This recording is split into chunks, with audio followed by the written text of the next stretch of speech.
The World Bank quite firm on India's growth trajectory, and it has raised its growth forecast.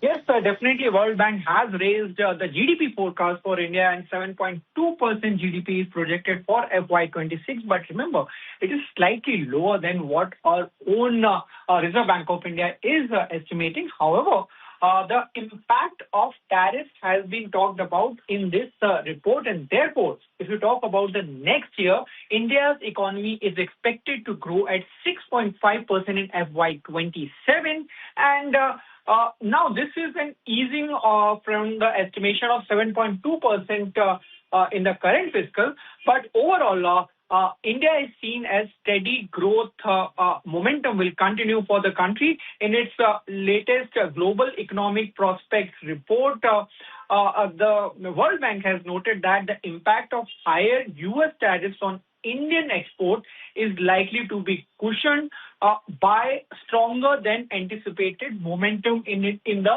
domestic demand. Remember, there were announcements which were made on GST front as well, and therefore the demand is going to be there on ground, and that is the anticipation which is done by the World Bank currently in its latest report. And they've clearly stated on tariffs also that despite higher tariffs on certain exports to the United States, the growth forecast has remained unchanged relative to June projections. And this is primarily because the adverse impact of higher tariffs will be offset by strong momentum in the domestic demand than previously anticipated. So all in all, the growth forecast has been raised for India till FY28.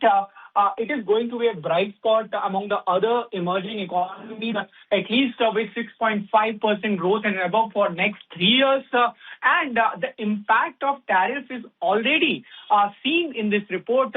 So it is a kind of a positive report for India and India's growth story.